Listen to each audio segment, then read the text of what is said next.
اور اسی میں روحانی عاملوں کو بھی رگڑتا ہوں.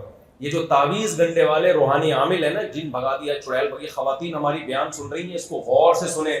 خدا کی قسم لا الہ الا اللہ، ان روحانی عاملوں کے پاس چاہے وہ مفتی ہو، رائے بند کا مقیم ہو، بزرگ کا خلیفہ ہو، چہرے پہ اتنی بڑی داڑھی ہو، ان کے پاس آپ کے مسائل کا حل نہیں ہے. صرف شعبدے بازیاں ہیں، لفاظیاں ہیں، نظر کے دھوکے ہیں، مسمرزم ہے، اس کے علاوہ ان کو کچھ بھی نہیں آتا.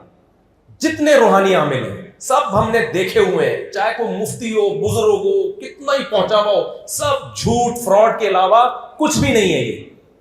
یہ بہت نالا. یہ جب خواتین زیادہ تر ان کے جالوں میں خواتین آتی ہیں، میری شوہر سے نہیں بن رہی، یہ کہے گا تمہاری جو شوہر ہے نا اس پہ تمہاری نند نے کچھ کرایا ہوا ہے، تمہاری جٹھانی نے کچھ کرایا ہوا ہے، فلانے نے اس پہ کچھ کرایا ہوا ہے، اور اس کی فلاں جگہ تعویذ رکھا ہوا ہے. سب شعبدے بازی ہیں، ان کے پاس آپ کے مسائل کا حل بولو نہیں. یہ جن چڑیل بھوت کو اپنی زندگیوں سے نکال دو ہمیشہ کے لیے. میں جنات پر ایمان رکھتا ہوں، جنات کا وجود ہے، لیکن ایسے نہیں ہے جیسے ان عاملوں نے بنایا ہوا ہے. جنات کا ہم سے کوئی لینا دینا نہیں ہے. مجھے کیوں نہیں جن کچھ کہہ رہا بھائی؟ اب تک اتنا میں ان کے خلاف بول رہا ہوں، عاملوں کے خلاف. کوئی ایک جن آئے ہمیں تو دھمکی دے کے جائے نا. یہ عامل لوگ کہتے ہیں ہمارے پاس اتنے جنات ہیں، اتنے موکل ہیں. او بھائی کوئی موکل کی لفظ ہی غلط ہے. یہ کہتے ہیں ہمزاد ہوتا ہے آپ کے ساتھ. بھائی ٹوٹل آپ جو ہو وہ یہی ہو، کوئی آپ کے ساتھ کوئی دوسرا نہیں ہے. سب لفاظیاں ہیں. اس میں خواتین نے اپنی زندگیوں کو برباد کر دیا ہے. اور جو ان کے پاس جائے گی نا جو عورت، اسی پہ جن بھی آئے گا، چڑیل بھی آئے گی، اور بھوت بھی آئے گا اسی کے اوپر. جی یہ دوبارہ ریپیٹ کر دیتا ہوں. کوئی مسئلہ ہے؟ وہ ایک آدمی کی بیوی پہ جن چڑھ گیا نا، کسی نے آگے بتایا تیری بیوی پہ جن چڑھ گیا، اس نے کہا خود ہی بھگتے گا. اس نے کہا خود ہی بھگتے گا. غلط جگہ اس نے پنگا لے لیا ہے جن نے. تو میں دوبارہ اس جملے کو ریپیٹ کرتا ہوں. کیا جملہ کہا تھا میں نے؟ فریکوینسی کے ساتھ چل رہا تھا. ہاں یہ خوب ذہن میں رکھیں. دیکھو جن چڑیل بھوت یہ اصل میں تو جن ہی ہوتا ہے، چڑیل بھوت کچھ نہیں ہوتے. لیکن ہم پیار سے اس کو چڑیل کہہ دیتے ہیں اگر وہ مادہ جن ہے، ٹھیک ہے نا، پیار سے چڑیل کہہ دیتے ہیں، اس کو بھوت کہہ دیتے ہیں، مشترک نام ہے. تو جنات کا ایک وجود ہے. اللہ نے آگ سے ایک مخلوق بنائی جس کو ہماری نظروں سے چھپا دیا، الگ جہاں ہے اس کا. تو قرآن سے ہمیں یہ پتہ چلتا ہے کہ جو لوگ جنات کو لفٹ کراتے ہیں نا، جنات انہی کو تنگ کرتے ہیں. تو جب آپ کو کوئی پریشانی ہو، آپ کسی روحانی عامل کے پاس چلے گئے، وہ کہہ دے گا جن ہے، تو جنات سمجھ جاتے ہیں یہ مجھے لفٹ کراتا ہے اور یہ مجھ سے ڈرتا ہے. اب جنات وہاں بسیرا کر لیتے ہیں. تو جتنا عاملوں کے پاس جاؤ گے وقتی طور پہ ٹھیک ہو جاؤ گے آپ، لیکن بیمار بھی پھر آپ ہی ہو. ایک دفعہ یہ دماغ سے نکال دو کہ آپ پہ کوئی جن یا بھوت آ سکتا ہے، یہ کسی نے جادو کیا ہے آپ کے اوپر.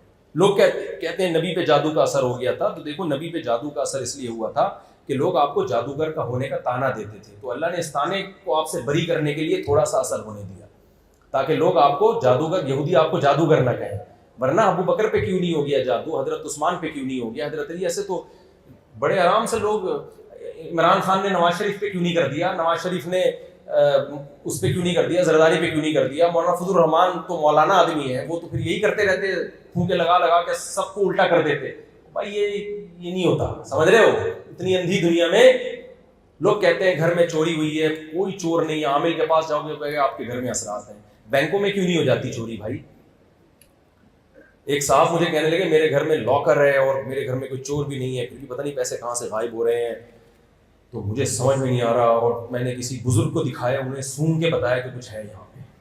میں نے کہا یا تو چور ہے، یہ میں بتا دوں، یا تیرے گھر میں کوئی چور ہے.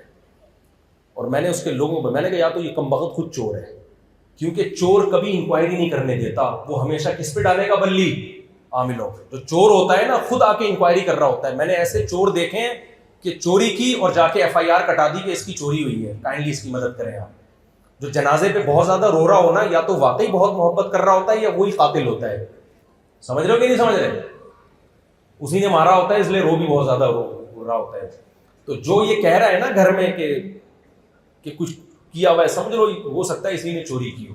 تو میں نے کہا گھر کا چور ہے، کوئی خفیہ کیمرہ لگاؤ، بغیر بتائے پکڑا جائے گا. تو اس لیے اپنے آپ کو ان عاملوں کے جال سے بولو نکالو. ان کے اپنے مسائل حل نہیں ہوتے, یہ تمہارے مسائل کہاں سے حل کریں گے؟ شعبدے بازیاں ہیں, نظر کے دھوکے ہیں, مٹکے ٹوٹتے ہوئے دکھا دیتے ہیں کہ یہ مٹکا ٹوٹا, یہ نکلا, سب نظر کے دھوکے ہیں یہ, اور یہ انہی پہ اثر ہوتا ہے جن کی نظریں دھوکا کھا جاتی ہیں. آپ میں کانفیڈنس ہوگا, آپ کے سامنے کچھ بھی نہیں توڑ سکتے یہ, سمجھ رہے ہیں؟ کانفیڈنس, قوت انفعال کہتے ہیں نا, اثر لینے کی صلاحیت. تو یہ سب مسمرزم اور اس کی قسمیں ہیں. یہ خواتین اپنے آپ کو خدارہ ان چغلوں سے بچا کے رکھیں. اور یہ بڑے نالائق ہوتے ہیں, گھروں میں گھستے ہیں یہ, ان کی چہروں کی رونق اور داڑھیوں پہ نہ جائیں. چور بھی داڑھی رکھ سکتا ہے, میں نہیں کہتا کہ داڑھی والے برے ہوتے ہیں, لیکن برا آدمی بھی دھوکہ دینے کے لیے داڑھی رکھ سکتا ہے. اور لوگ کہتے ہیں وہ مفتی ہیں. بھائی یہ پاکستان میں پتھر اٹھاؤ مفتی نکلتا ہے. کوئی معیار ہے؟ کوئی بھی اپنے نام کے ساتھ ڈاکٹر لگا دے, کوئی بھی اپنے نام کے ساتھ مفتی لگا دے, کوئی بھی اپنے نام کے ساتھ شیخ الحدیث لگا دے. کوئی گورنمنٹ کی طرف سے پابندی ہے؟ کچھ بھی نہیں ہے. تو آپ لگا دیں, آپ ڈاکٹر فلاں doctor P H D doctor لکھ دیں, اور سرٹیفکیٹ بھی مل جائے گا, اتنا بڑا مسئلہ نہیں ہے. تو خیر, تو اللہ نے کیا فرمایا؟ اسلام کا خلاصہ کیا ہے؟ کھاؤ بھی پاکیزہ. سمجھ رہے ہو؟ عقیدہ بھی کیا ہونا چاہیے؟ صاف ستھرا. جو ہوتا ہے ایک اللہ سے ہوتا ہے. یا ایھا الناس انتم الفقراء الی اللہ, اے لوگو سب اللہ کے محتاج. سب کس کے محتاج ہیں؟ اللہ کے. تو اور تیسری چیز وَاعْمَلُوا صَالِحًا, عمل بھی کیا ہونا چاہیے؟ پاکیزہ. دودھ پاکیزہ چیز ہے, آپ پی سکتے ہیں. شراب پاکیزہ ہے یا ناپاک؟ بولو نا بھائی. اللہ نے کہا ایک قطرہ بھی پینے کی اجازت نہیں. چرس پاکیزہ ہے یا ناپاک؟ بولتے کیوں نہیں بھائی؟ بول دے نا, منہ سے بول دے تاکہ نفرت پیدا ہو. جتنے ڈرگس آ رہے ہیں, آئس لے رہے ہیں, اور ہیروئن ہے, اور یہ سب چیزیں حرام ہیں اسلام میں, اس لیے کہ ناپاک ہے. یہ گورا تو اس لیے اوائڈ کرے گا کہ صحت خراب ہوتی ہو. بھائی صحت خراب نہیں بھی ہوتی ہو, کوئی بھی چیز جو آپ کے دماغ کو دائیں بائیں کر دے وہ آپ کے لیے حلال نہیں ہے. تو کھانا بھی پاکیزہ, عمل بھی کیا ہونا چاہیے؟ سچ پاکیزہ ہے, جھوٹ کیا ہے؟ بولو ناپاک. جھوٹ کیا ہے بھائی؟ ناپاک ہے, تو چھوڑ دینا چاہیے. نماز, اللہ کی عبادت سے بھاگنا, یہ ناپاک عمل ہے. جس خدا نے پیدا کیا اس کا بھی تو کوئی حق ہے. اور اللہ نے یہ تھوڑی کہا 24 گھنٹے میری عبادت کرو. اللہ نے کہا 5 ٹائم حاضری دے دو. کتنے ٹائم حاضری دے دو بھائی مسجد میں؟ 5 ٹائم. میرے سامنے جھک جاؤ آ کے. یہ نہیں کہا کہ سارا دن نماز ہی پڑھتے رہو. یہ جو میں نے آیت پڑھی تھی نا, اس میں اللہ نے کیا فرمایا؟ ہمارے نیک بندے وہ تاجر ہیں جن کو تجارت اللہ کی یاد اور نماز سے غافل نہیں کرتی.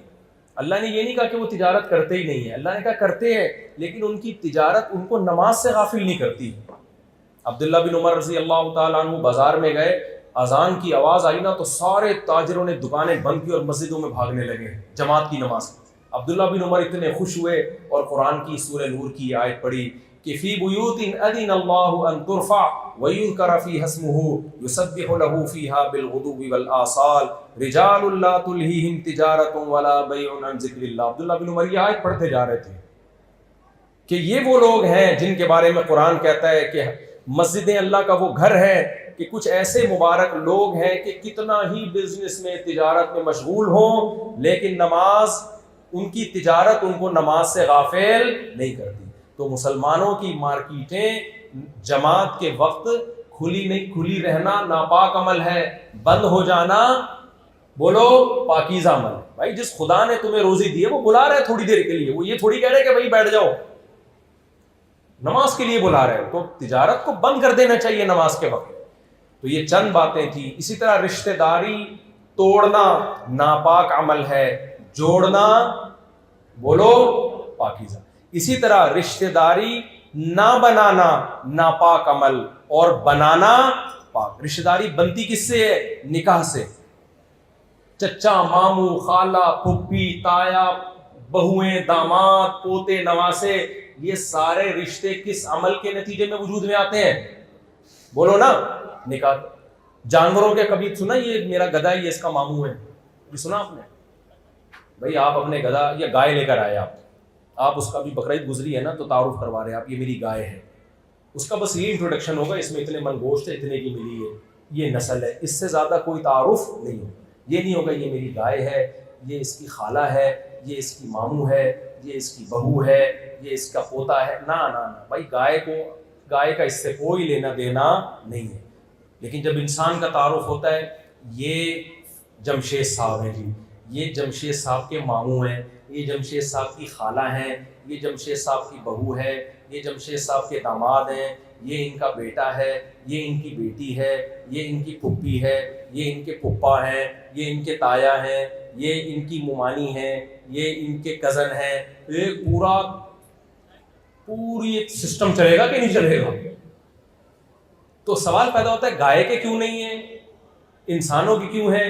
بھائی جانوروں میں نکاح نہیں ہوتا، میل فیمیل میں فزیکل ریلیشن ان کے بھی ہوتا ہے، انسانوں میں بھی ہوتا ہے، لیکن انسانوں میں نکاح کے بعد ریلیشن ہوتا ہے جس سے رشتے بنتے ہیں، اور جانوروں میں وداؤٹ میرج ریلیشن ہوتا ہے جس سے نسل تو پیدا ہوتی ہے، رشتے وجود میں نہیں آتے. تبھی تو گوروں میں نسل تو پیدا ہو رہی ہے لیکن وداؤٹ میرج ہو رہی ہے، اس لیے ابا مارکیٹ سے شارٹ، دادا بھی شارٹ، بہو بھی، داماد بھی، کزن بھی، سب ختم ہوتا جا رہا ہے. ابھی بھی ہیں بہت سو کے، لیکن آہستہ آہستہ وہ بھی آپ 40-50 سال میں بالکل ہی ختم ہو جائیں گے.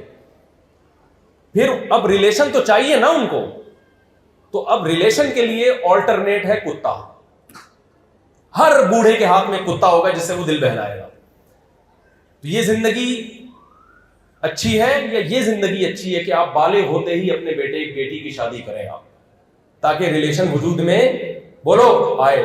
خلق لکم من انفسکم ازواجا، قرآن کہتا ہے اللہ نے احسان کیا، تمہارے لیے بیوی کو پیدا کیا. گرل فرینڈ کا قرآن میں کہیں تذکرہ نہیں ہے، بلکہ قرآن ولا متخذاتی اخدان کہہ کے گرل فرینڈ کے رشتے کو ایک حرام، پلید اور ناپاک رشتہ بنا رہے ہیں. اس لیے جب کوئی بتایا کرے میری گرل فرینڈ ہے تو آپ بولو اس کو اپریشیٹ نہ کیا کرو، آپ بولو کمبخت انسان ہے، کام بھنگیوں اور چماروں والے کر رہا ہے، یہ بولا کرو اس کو. نہیں ہے میرا خیال ہے بات سمجھ. بولے یہ گدے گھوڑوں کا کام ہے. فزیکل ریلیشن کس کا ہوتا ہے؟ انسانوں کا یا گدے گھوڑوں کا؟ گدے گھوڑوں کا ہوتا ہے نا. انسانوں کا ہوتا ہے لیکن نکاح کے بعد ہوتا ہے. گدھوں کی کوئی بیوی ہوتی ہے کہ یہ گدھی اس کی وائف ہے؟ بھائی آج یہ ہے، کل وہ ہوگی، پرسوں بولتے کیوں نہیں یار کوئی اور ہوگی. تو یہ گدے گھوڑوں کا کام ہے. گرل فرینڈ رکھنا انسانوں کا کام نہیں ہے، گدے گھوڑوں کا کام ہے. اسلام میں ایک رشتہ ہے عورت کے ساتھ، وہ آپ کی بیوی ہوگی بس، دوسرا اور کوئی ریلیشن نہیں ہے. تو اس لیے نکاح پاکیزہ عمل، پیغمبروں کی سنت، ہر پیغمبر نے نکاح کیا ہے سوائے عیسیٰ علیہ السلام کے، وہ بھی جب قرب قیامت میں نازل ہوں گے تو نکاح کریں گے. اور زنا یہ گدے گھوڑوں کا کام ہے، یہ انسانوں پہ سوٹ بولو نہیں کرتا. تو وہ گرل فرینڈ ہے نا، میں لوگوں سے کہتا ہوں اس کو بلاک کر دو. پہلے پیغام بھیج دو آخری ٹرائی کے طور پر کہ میں تم سے شادی کرنا چاہتا ہوں، ہاں یا نا میں جواب چاہیے مجھے. وہ بھی کھینچے گی ایکچولی وہ بول بھائی مجھے ہاں یا نا میں جواب چاہیے. سمجھ رہے ہو؟ ہاں کر رہی ہے تو تیرے ابا کے یہاں پیغام لے کر آ رہا ہوں، نہیں تو دفع ہو یہاں سے، مرو. ہم گدے گھوڑے تھوڑی ہیں. اور یہ یاد رکھو یہ جو گرل فرینڈ کے مزے ہیں نا یہ تھوڑے دنوں کے ہیں. تمہارا بڑھاپا بہت ہی برا گزرے گا، بہت برا بڑھاپا گزرے گا تمہارا. نیچر سے بغاوت مت کرو نا، تم وقت پہ نکاح کرو، اپنا بھی اپنی بچیوں کا بھی. ان کو اولاد ملے گی، آپ کو بھی پوتے نواسے ملیں گے. اللہ کیا کہتا ہے؟ خلق لکم من انفسکم ازواجا، اس نے تمہارے لیے بیوی پیدا کی، پھر اس بیوی سے تمہیں اولاد دی. پھر آگے قرآن کہہ رہا ہے بڑھاپے میں پوتے بھی دیے، پوتے نواسے بھی دیے. بڑھاپے میں اور زیادہ ضرورت ہے آپ کو اولاد کی. گوروں کو بھی ہے. جاپان کے سائنسدان بھی بڑھاپے میں کتے لے کے گھوم رہے ہیں، سمجھ رہے ہو؟ اور ان کی بڑھیا بھی بڑھاپے میں کیا لے کے گھوم رہی ہیں؟ کتے لے کے گھوم رہی ہیں. کتے سے بہتر نہیں اپنے پوتے نواسے کو لے کے گھومو. نہیں آئی میرا خیال ہے. اور خواتین سے میں ایک آخری بات کرتا ہوں، وقت پہ شادی کر لو ورنہ بڑھاپے میں کتا لے کے گھومنا پڑے گا. تو کتے کا بہترین آلٹرنیٹ میاں اللہ نے، سوری غلطی ہو گئی، کیا کریں؟ کتے کا بہترین آلٹرنیٹ کیا ہے بھائی؟ بولو. میاں ہے نا، لگتا بھی بیوی کے سامنے ہو.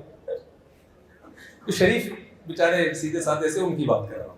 تو یہ آلٹرنیٹ یہ تمہاری تنہائی دور کرے گا، اس سے تمہیں اولاد ملے گی، وہ بڑھاپے میں تمہارا سہارا بنے گی. آپ پڑھیں لکھیں جاب کریں جو مرضی کریں، وہ آپ کا ہیڈ ایک ہے، لیکن نیچر سے بغاوت بولو مت کرو. نیچر سے بغاوت کی بہت سخت، کیونکہ جاپانیوں کا نا، میں جاپان رہ کر آیا ہوں، لوگ کہتے ہیں ایک ہفتہ آپ وہاں رہ لیے تو اس سے کیا کلچر سمجھ میں آ گیا. بھائی اتنے ملکوں میں ایک ہفتہ گزار چکا ہوں کہ ان کا کامن ہے، وہ بہت ساری چیزیں ان تمام کلچروں میں سیم ہیں. تو اس میں یہی ہے کہ جاپان میں نا بوڑھے آدمی کو جیسے ہم اوبر اور کریم رینٹ پہ منگوا لیتے ہیں نا، ایسے اپلیکیشن میں بندہ رینٹ پہ بلاتے ہیں، وہاں کی بڑھیاں بھی اور وہاں کے سائنسدان بڈھے بھی. نہیں آئی میرا خیال، بوڑھا دیکھتا ہے نا آپ کو، بہویں ہیں نہ داماد ہیں نہ پوتے ہیں نہ نواسے ہیں، کچھ بھی نہیں ہے، کیا کریں. ایک آدھ بچہ تھا وہ بھی پڑھنے کے لیے چلا گیا، وہ ترقی کے لیے چلا گیا، اس کو بھی بتایا کہ اصل چیز ترقی ہے. تو پھر وہ کیا کرتا ہے، بیٹھا بیٹھا پکیاں مار رہا ہوتا ہے. پھر وہ اپلیکیشن بنا دی انہوں نے، بٹن دبائیں، 20 قسم کے بندے آ رہے ہیں، کون سا چاہیے، تو یہ والا چاہیے، 1 گھنٹے کے لیے اتنا رینٹ آ جائے گا، آپ سے ہنسی مذاق کرے گا، مسٹر بین کے کلپ دکھا دے گا آپ کو، اگر پاکستانی ہوگا تو عمر شریف کے 2-4 شو دکھا دے گا آپ کو. پورا ہوتے وہ ایماندار ہیں، وہ 2 نمبر ہی نہیں کرتے. ہمارے ہاں اگر یہ رینٹ والا سسٹم بھی شروع ہوا نا، کم وقت آئے گا بھی آدھے گھنٹے بعد اور جائے گا بھی 10 منٹ پہلے، اور اس دوران بھی 20 منٹ واش روم میں گزار دے گا وہ. ہمارے تو ویسے بھی ایمانداری نہیں ہے، تو آپ کو تو زیادہ ضرورت ہے. تو وہ آئے گا پورا 1 گھنٹہ بوڑھے کو انٹرٹین کرے گا، بڑھیا کے ساتھ گپ شپ لگائے گا یا لگائے گی کوئی بھی، اور اپنا کرایہ لے کے پتلی گلی سے نکل جائے. اس لیے بھائی نیچر سے بغاوت مت کرو. تمہیں اللہ نے بڑا پیارا مذہب دیا ہے جسے اسلام کہا جاتا ہے، جس کی اللہ نے تعریف کی، فطرت اللہ التی فطر الناس علیہا. یہ وہ نیچر ہے جس پہ اللہ نے انسانوں کو پیدا کیا. تو خواتین سے گزارش کروں گا، پردے کو اپنا معمول بنائیں، اپنے گھروں کو آباد کرنے کی کوشش کریں. غیبتوں سے گھر برباد ہوتے ہیں، آباد نہیں ہوتے. کسی نے کہا نا کہ کون سا ایسا ادارہ ہے جہاں خواتین جاب نہیں کر سکتی. بہت معذرت، میں ان خواتین کی بات کر رہا ہوں جو بیان نہیں سن رہی ہیں، جو یہاں بیٹھی ہوئی ہیں، ان کی میں بات ہی نہیں کر رہا. تو کسی نے پوچھا کون سا ادارہ ایسا ہے جہاں خواتین جاب نہیں کر سکتی. اس نے کہا فائر بریگیڈ کے عملے میں وہ جاب نہیں کر سکتی. کیوں بھائی؟ اس نے بتایا کہ خواتین کا کام آگ لگانا ہے، آگ بجھانا نہیں ہے. میں ان خواتین کی بات کر ہی نہیں جو یہاں بیٹھی ہوئی ہیں، تو غصہ ہونے کی ضرورت بالکل بھی نہیں. میں ان کی بات ہی نہیں کر رہا، میں ان کے علاوہ کی بات کر رہا ہوں. تو گھروں میں کیا ہے، غیبتوں کے ذریعے نا، ساس کو نند سے لڑا دیا، اس کو بہو سے لڑا دیا، اس کو ادھر سے لڑا دیا، ادھر لڑا دیا. یہ کوئی سلو کی کوئی بات ہی نہیں کر رہا. تو گھر جوڑنا بھی عورت کا کام ہے، توڑنا بھی کس کا کام ہے؟